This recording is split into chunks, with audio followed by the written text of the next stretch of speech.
ChatGPT is an AI-powered chatbot where you can literally ask anything, which includes building a car. I will ask ChatGPT to build a car for automation and compare an automation AI-generated car to see which one comes out on top.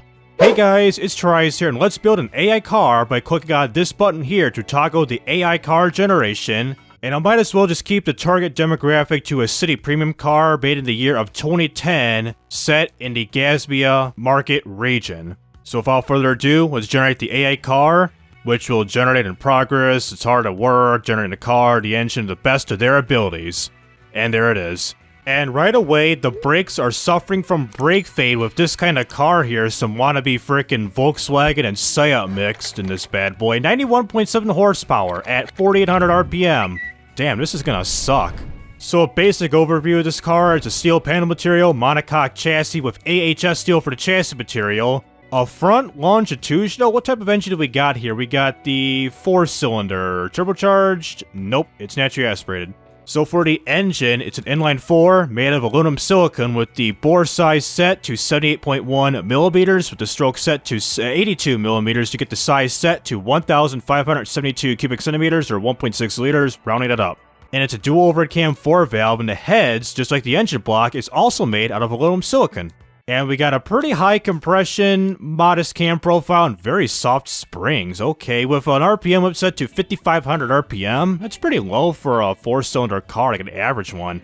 Okay, it's a direct injection, so that's why it's got a high compression up in here. What was it, like 11.9? Yeah, an 11.9, which is fairly high. And a manifold size set to a 75. It uses super fuel. Are you kidding me? Very lean fuel setting, +1 to quality. The headers? Cast low header, 65 of the header size, the exhaust diameter set to 2.1 inches or 52.7 millimeters, and the cast 3-way double reverse flow, which our final power rating is 91.7 horsepower at 4,800 RPM, of a torque rating of 117.2 pounds-feet of torque at 3,100 RPM. Well, this is kind of an interesting engine that they have built on here. How about the rest of the car?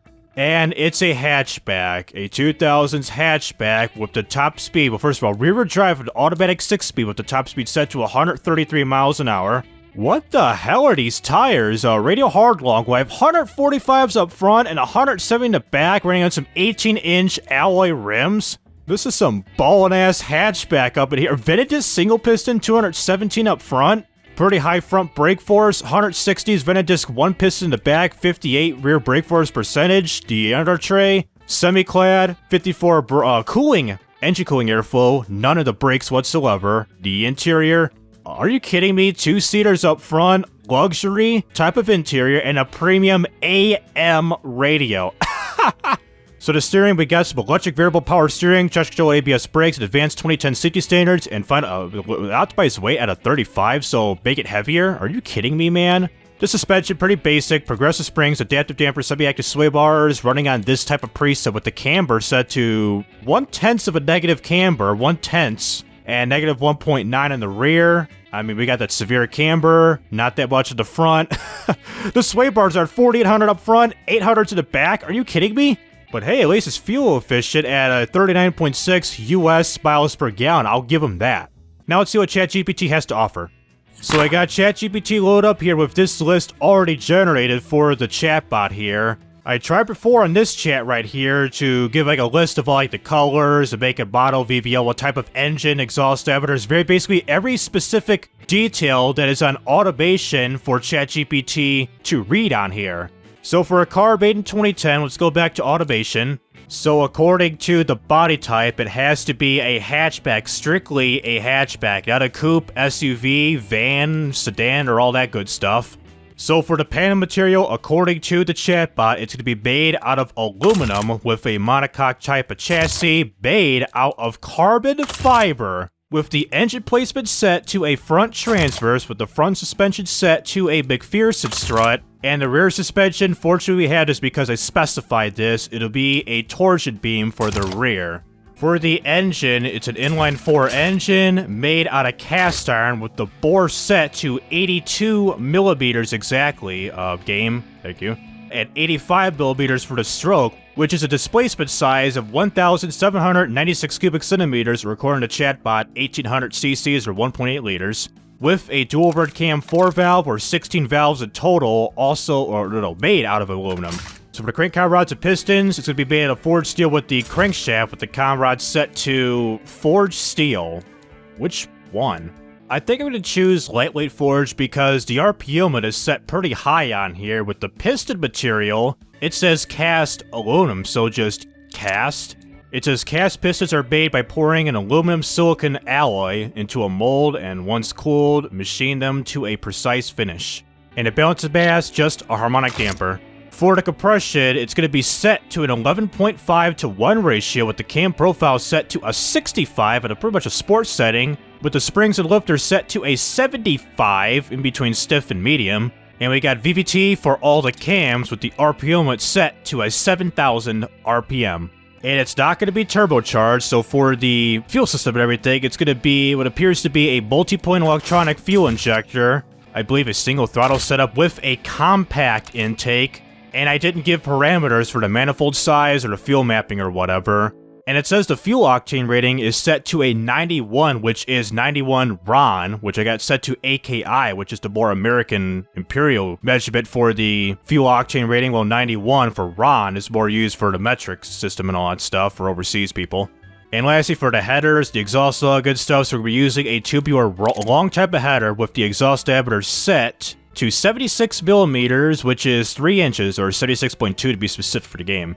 So for the catalytic converter, it's going to be just a regular 3-way with a baffled first muffler and none for the second, which gets a, what the hell, final power rating of 114.8 horsepower at 5,800 RPM with a torque rating of 114.4 pounds-feet of torque at 3,600 RPM. So the ChatGPT engine, this car, it's got a better horsepower rating than the automation AI-generated car, I'll give you that. Now for the drive type, of course only option because of it being torsion beam, front wheel drive with a manual 6-speed with the top speed set to 180 kilometers an hour. Is it that? Let me convert this real quick. 111.85 roughly, so I think 112.3 will do. And it's an open differential, and for the tires, it does say we're going to be using some medium compound tires with the front and rear tire width each set to 205 mil. Ooh, barely for the front, and for the rear, definitely. And the diameter is 550 millimeters, so drop this bad. Oh no. 16-inch rims? We can make them 16s, okay. Do I need to kind of like cheat the system by going to the advanced trim settings? I think I might have to do this. So for the tire diameter, I'm going to set this to a negative 1.5 for the back and negative 1.5 for the front. It seems pretty good. And the rim material will be set to an alloy rims. And for the brakes, they're disc brakes. So solid disc 4-piston, I believe. And it says 300 millimeters up front. We're not going to change the front brake force or rear brake force percentage because I never told this in the chatbot. And it's also going to be a solid disc 2-piston with the size set to 280 millimeters. Damn, this thing's going to lock up without ABS brakes. For the under tray, it says it wants us to use a semi-clad under tray with the brake airflow percentage set to 50%. Damn. So these brakes are guaranteed they're never going to fade whatsoever. And for the interior, it says we want 4 seats, so 2 in the front and 2 in the back, with the type of interior set to a sports setting, and it says type of entertainment, CD player with USB and Bluetooth connectivity. What will an infotainment system do? Let's see. So it's a stereo, AM, FM satellite radio, a CD player, and phone connectivity for portable music players and hands-free calling, which I believe standard infotainment is the way to go. Okay. So for the steering, just like the automation AI car, electric variable power steering with ABS and traction control, so traction control and ABS brakes. And with the safety standards, it says it meets the Euro NCAP 5-star rating, so advanced safety standards? I guess so. So finally, for the suspension, we'll be choosing what it says out here, which is a progressive springs with gas-filled, which I believe gas-mount tube dampers with a just front and rear sway bar, so passive. And the suspension preset, a sport setting. Okay then. So for the final result, doesn't oversteer that much with the drivability and sportiness factor, and makes way less MPG compared to the AI or automation AI generated car. And it weighs less than that car too. Not bad. Well, it's not bad, but it is... Wait, the brakes. Damn, ChatGPT. You don't know how to build a car. I mean, you can, but not like it has an idea how to build a car, but doesn't know how to engineer one, per se. And since it's going to take me quite a while to design both cars up in here, I might as well just do these off camera and come back with the final design of the automation AI car and the ChatGPT car with their final designs. So we're going to come back when I'm all done with both vehicles. One eternity later. Okay, so finally I got this particular car design, including the ChatGPT car, but this car was a pain in the ass to make. So the Hawkeye Idol GLX, we can look at the front of the car. It's pretty much giving like a Peugeot 307 vibe, especially with the main grille at the bottom here with the little black pieces in between here, along with the fog lights and these custom trim bumper mounted turn signals that we got going here on the black trim piece. And take a look at the rear of the car. I mean, it's not the world's best in terms of the lighting setup, with the side reflector, the brake light, turn signal, reverse light setup. Is with the overall back end, I try to like loosely replicate a Buick Encore in America, but if you're in overseas, like in Germany, you call it the Opel Mocha. Pretty much matches that kind of car in terms of like the license plate placement, the chrome piece right here, the door handle, the rear hatch handle, the naming of the car, trim level, and sort of with the rear plastic part here. And before going over the ChatGPT car, despite the one only problem, which is some brake feed issues that we got going here, let's check out the other car to see what it's like. So the ChatGPT car, called the Nexa Aventura, according to what ChatGPT told me to name it. Well, the front end, as you can obviously tell, it's pretty much a loose copy of a Volkswagen Golf, the Mark 6 version of this car, with the headlight placement, including the turn signals and the grille setups that we got going here. So a very basic side profile with the door molding pieces that we got here that's all painted, and the rear of the car. I don't know if I should really say that I tried to replicate per se of a Seat Leon, with like how wide the taillights are, the taillight setup, including the Aventura logo right before or right below the manufacturer's logo. And before going into BeamNG.drive, despite the problems with this car here, such as the front and rear dampers being quite hard, the front brake force being quite high, the rear brake force being quite high, the clearance needed front of the engine being quite narrow, the short gearing reduced the car's top speed, and the rear tires are wide, let's head over to BeamNG.drive and export both of these cars out to see which one comes out on top. So here we are at the map of Grid Map version 2 with the Hawkeye Idol that we got here, including the Nexa Aventura. But first things first, if I base performance test, we're going to start with the Hawkeye Idol by starting with the 0 to 62 acceleration test, followed by the 62 to 0 brake test, and lastly a top speed run with this car and the car next to me. So let's start the test with the 0 to 62 acceleration with the Hawkeye, starting now. Accelerate as we go with the automatic transmission compared to the Aventura's 6-speed manual. So we're in whatever gear we're in, 0 to 62 in 10.33 seconds of 577.94 feet. Pretty much typical of a average-ish 4-cylinder car from like the 90s or something like that, early 2000s, but nowadays, I wouldn't say it's really the best. So the brakes. 62 to 0 on the way, and 62 to 0 in 2.73 seconds of 125.79 feet. Brake time and distance, pretty average. Sub 3 seconds. Distance, sub 150 feet, so not bad. So for a top speed run, or in effect, run our 5th gear, and we get 1/10 of a second worse in terms of the 0 to 62 time. So 1043 versus 1033, and about 5 feet worse compared to the first test? Damn, look at that body roll. Sheesh, it was like, what, 400, or 4,800 up front and 800 in the back. I mean, that's some serious body roll. So I believe the top speed run, I don't think we're really going to get this. It's going to take forever to reach like 133 miles per hour according to automation. I think it was 133 in automation. But I just still can't get the body roll. But here we could, there goes the back end. We could literally flip this bad boy over if we wanted to. So wait time slow-mo, crash test, go. Damn, took a brutal hit. So full time. Just like that, the engine somehow runs with no front tires working at all because, well, for that front of a collision, it's just like that. Now the next car, the Nexa Aventura, start this bad boy up and get ready to accelerate now. Go for our... Damn, that's a loud engine. 0 to 62 test with this bad boy. So the time we're gonna get is in, let's see, 0 to 62 at 8.37 seconds at 448.28 feet. That's pretty nice. So about an 837, what does that compare to our first test? So about a 2-second difference between the idle Hawkeye, the Hawkeye idle, and the Nexa Aventura. So 2-second difference, that's pretty great. The brake test, let's see how well this is. Ooh. That thing was about to lose control, so 62 to 0 in 2.57 seconds of 105.61 feet. So that was pretty bad at how the car wanted to lose control by slamming on the brakes despite having ABS brakes. So it did a tad better in terms of time, same thing in distance, about a 20 feet difference between the Aventura and the Hawkeye. So for a top speed run in 4th gear, now in 5th gear, what's my time? 840 of 447.84 feet. What's the difference? About the same in terms of time and the same in terms of distance. And we reached top speed. Damn it, ChatGPT, you should have probably put like 120, 125 at the top speed. Look at that, we're redlining already. If ChatGPT would have like changed the top speed to like 200 kilometers an hour, which equals to like 120 something miles an hour, this would have been more acceptable for a 116 horsepower hatchback. Let's do this in full time. Damn, that's a brutal hit.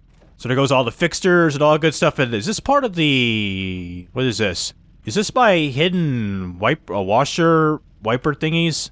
So let's do an aftermath look at destruction with this car as the engine still runs. Same thing with the Hawkeye, is that we got the engine completely exposed with the Aventura, with the tires just broken apart. And for the Hawkeye, loose polygons, the engine is exposed with the intake right here and a little bit of the heads. So yeah, 2 brutal front-end crashes, the engine's exposed, and also about the car, well, just like the Aventura, not much damage on the sides or the rear. So let's do a time trial run with both of these cars to see how they perform on a racetrack. So here we are at the recently remastered automation test track, where we're doing 2 laps with a rolling start, starting with the Hawkeye idle around the handling circuit portion of this map. So anyways, let's start things off here in a ready, go. Damn automatic transmission, slow me down. So let's see how a right-hander performs. Ooh, that rear left tire.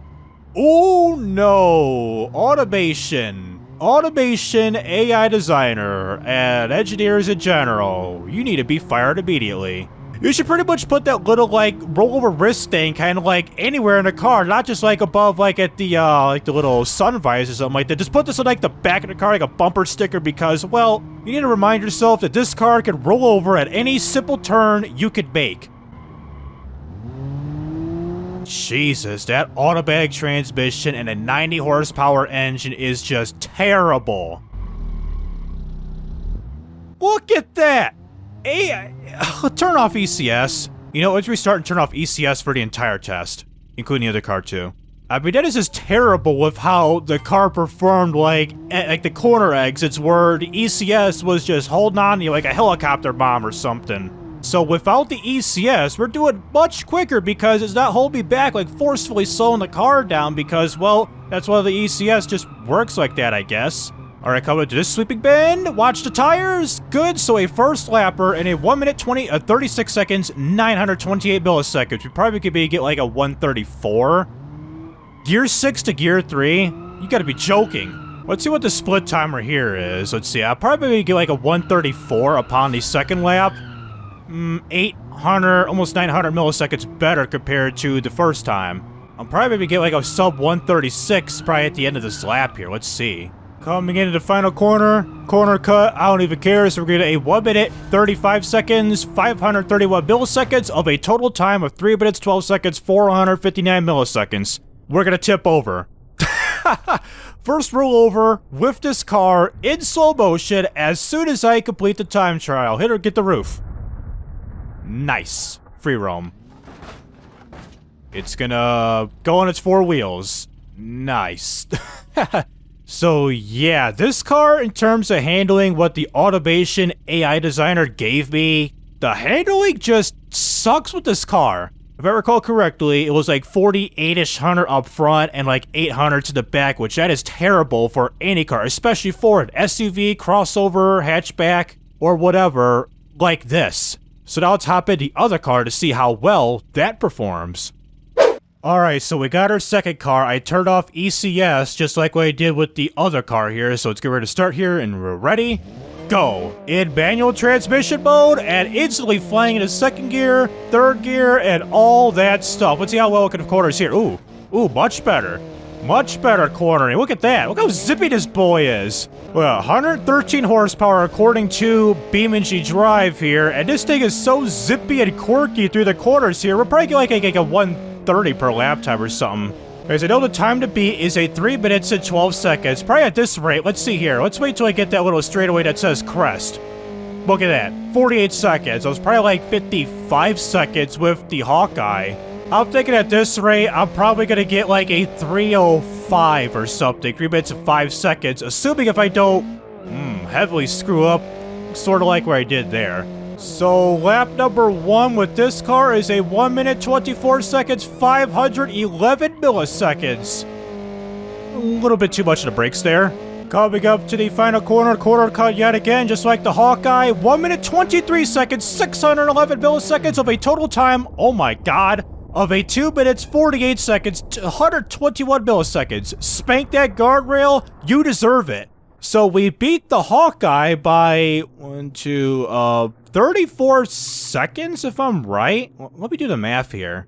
So compare the difference between the Hawkeye Idol and the Nexa Aventura. I beat it by 24 seconds and 338 milliseconds. That is a significant difference in terms of time right there between the two cars. So yeah, the frickin' Hawkeye deserves to be at second of how poor that thing handled, especially it wanted to tip over in some places, and the Aventura and how that thing just glided in between corners with relative ease. So right now, while I'm standing here, let's go to main menu and just simply drop these two cars off at good old where are we at Car Jump Arena to see how far these two cars can fly. So let's take it to the top of the ramp right now.